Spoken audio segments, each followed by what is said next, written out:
Khoảnh khắc tài xế mở chiếc container, có thi thể của 39 nạn nhân người Việt Nam. Video ghi lại cảnh tượng tài xế Mark Robinson mở chiếc container có 39 nạn nhân người Việt Nam chết ngạt ở bên trong, vừa được công bố tại phiên tòa ở Anh.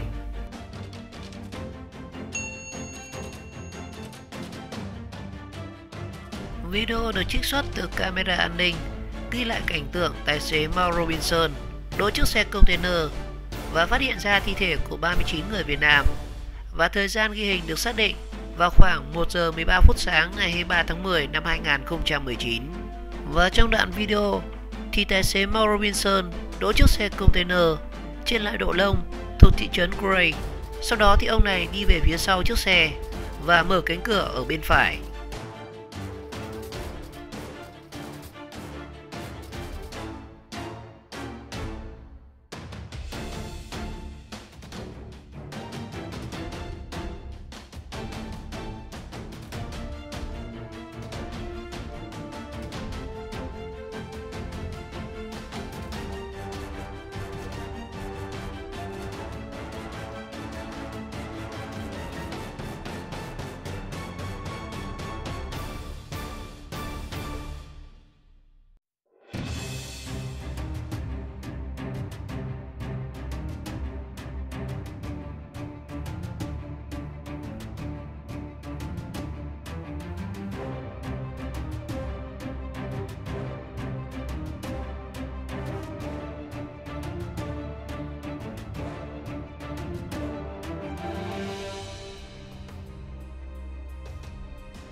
Và sau khi phát hiện hàng chục thi thể thì tài xế Robinson đã gọi 2 cuộc điện thoại cho chủ xe là Ronan Hubb.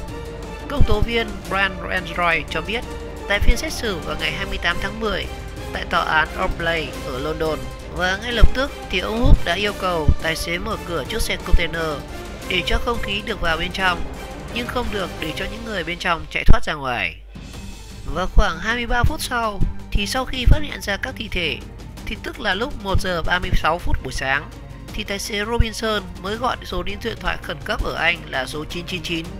Phiên tòa xét xử cũng phát lại đoạn ghi âm trong cuộc gọi điện thoại này. Trong đó thì ông Robinson xác nhận những người này đều nằm la liệt ở trên sàn và không còn thở được. Và các tin nhắn liên quan trong điện thoại của Robinson cũng được trình chiếu trước buổi thẩm đoàn. Cụ thể thì trong ứng dụng Snapchat, ông Robinson đã trò chuyện với một tài khoản có tên là Ryan Hubb 301. Và sau đó thì khi tài khoản này hướng dẫn hãy nhanh chóng cung cấp không khí cho họ, tức là các nạn nhân, và đừng để họ ra ngoài.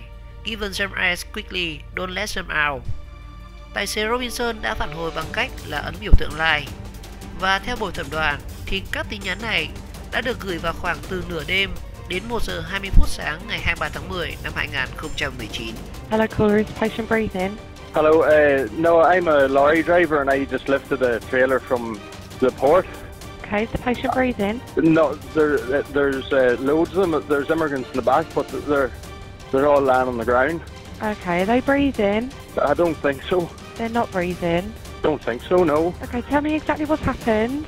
I went and lifted a trailer from Purfleet, the freight terminal. Yeah. And I got round to where I was going to park up for the night. Yeah. And I heard the noise in the back, and I opened the door, and there's a bunch of them lying. How many approximately? Oh, the trailer's jammed. I don't know. Tell me approximately how many patients? 25. 25 patients not breathing. Yeah. Các điều tra viên cho biết chiếc phà chở chiếc container rời cảng Reebok ở Bỉ vào khoảng 16 giờ chiều ngày 22 tháng 10 năm 2019, và nhiệt độ ở bên trong chiếc container có thời điểm lên tới 38,5 độ C. Vào khoảng 22 giờ thì lượng khí CO2 ở trong container còn đạt tới ngưỡng độc hại. Và sau khi cập cảng Police ở Essex, Anh vào rạng sáng ngày 23 tháng 10 năm 2019, thì chiếc container được tài xế Mal Robinson chở đến khu công nghiệp ở thị trấn Gray. Lúc này thì tài xế đã phát hiện ra các thi thể sau khi nghe những tiếng động lạ và ngửi thấy mùi phân hủy nồng nặc. Tài xế Robinson đã nhận tội ngộ sát, âm mưu hỗ trợ nhập cư trái phép và nhận tài sản từ việc phạm tội. Ronan Hook cũng nhận tội ngộ sát và âm mưu nhập cư trái phép. Nhiều cá nhân liên quan khác thì đang bị bắt giữ và chờ được xét xử.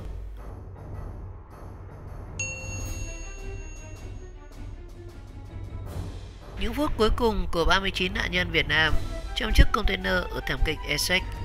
Các nạn nhân người Việt Nam trong thảm kịch ở Essex năm 2019 đã tuyệt vọng cầu xin mở cửa thùng chiếc xe container trước khi tất cả 39 người đều chết ngạt.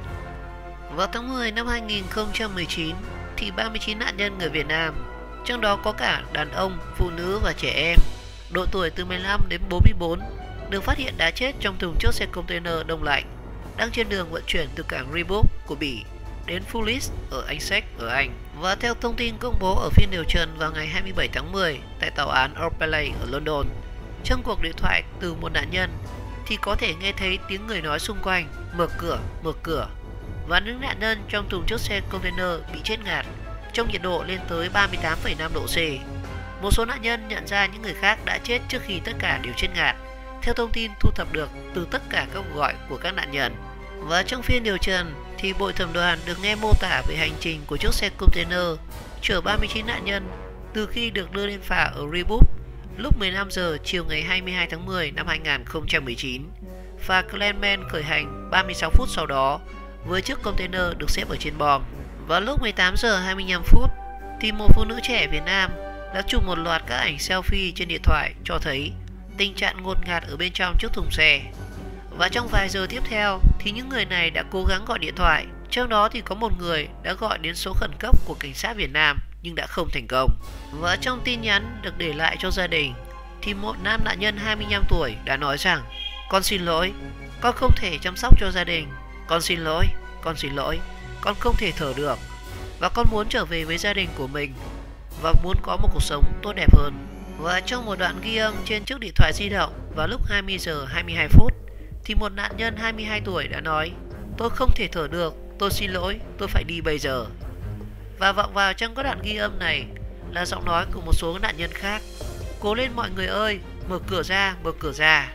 Và cũng trong một đoạn ghi âm trên chiếc điện thoại di động 2 phút sau đó thì cũng là nạn nhân này đã nói rằng: "Tôi xin lỗi, tất cả là lỗi của tôi." Và trong khoảng từ 22 giờ đến 22 giờ 30 phút thì lượng khí CO2 trong thùng chiếc xe container đã đạt đến ngưỡng độc hại theo thông tin ở phiên điều trần. Và tài xế Emon Harrison, 23 tuổi, người đã bỏ lại toa móc được cho là chứa bánh và các nạn nhân tại cảng Rebook, phủ nhận 39 tội danh ngộ sát thực hiện cùng với bị cáo George Nika, 43 tuổi, theo tờ báo Vertigan. Các bị cáo Harrison, Christopher Kennedy, 24 tuổi và Valentin Carlota, 37 tuổi, phủ nhận việc tham gia đường dây buôn người quy mô lớn hơn, trong khi bị cáo Nika đã thừa nhận việc này. Những tình tiết mới trong phiên tòa xét xử vụ 39 người Việt chết ở Anh. Những dấu chân bẩn trên lô bánh macaron trong container chiếc xe tải chở 39 thi thể người Việt Nam làm dấy lên nghi ngờ vì sự xuất hiện của con người vài ngày trước vụ việc. Các nạn nhân người Việt Nam đã chết ngạt trên đường từ cảng Rebook Bỉ đến Publis ở Essex, Anh vào ngày 23 tháng 10 năm 2019. 4 người đàn ông liên quan đến vụ việc đang bị xét xử tại tòa án hình sự Orpeley ở London, Anh. Những hộp bánh macaron và bánh thát Bakewell được vận chuyển trong chiếc container cùng với những người di cư trong chuyến đi xuyên eo biển hôm 18 tháng 10 năm 2019. Lô bánh này sau đó đã bị người vận chuyển Christopher Kennedy từ chối chở theo và bị bỏ lại trong kho hàng ở Shipbourne, Kent, Đông Nam nước Anh. Và trong một tuyên bố trước tòa thì nhân viên kho hàng Adam Lesquizzi nói rằng mặt trên cùng, tức là của lô bánh, rất đẹp và sạch sẽ, nhưng mặt sau thì bị bẩn và ẩm ướt, như thể ai đó đã dẫm lên chúng. Và tôi nghĩ chắc rằng đã phải có người nào đó đã làm, sau đó thì lau sạch vết bẩn trên mặt hộp để ngụy trang. Quản lý kho hàng Barbara Richard McClare, người đã kiểm tra hàng hóa bên trong, cho biết các hộp bị dẫm nát và các dấu chân cho tôi thấy rằng có hoạt động mờ ám của con người ở trên xe. Vào ngày 17 tháng 10 thì tài xế Aaron Harrison bị quay lại cảnh bỏ lại toa móc được cho là chứa bánh và người di cư tại cảng Rebook, nơi mà từ đó chiếc container di chuyển bằng phà đến cảng Fullis ở Anh. Và trong suốt hành trình từ Bỉ sang Anh thì nhiệt độ trong chiếc container đã tăng lên, khiến thân nhiệt của những người di cư tăng theo. Bởi tập đoàn cũng được xem lại đoạn camera an ninh về chiếc xe tải của tài xế Kennedy trong khu bốc xếp tại cảng Pulitz. Ông Kennedy phủ nhận tham gia vào âm mưu buôn người với đồng nghiệp Aaron Harrison, 23 tuổi, từ Mayor Bridge, Cordell, Bắc Ireland, và Valencia Carlota, 37 tuổi, từ Birmingham, Anh.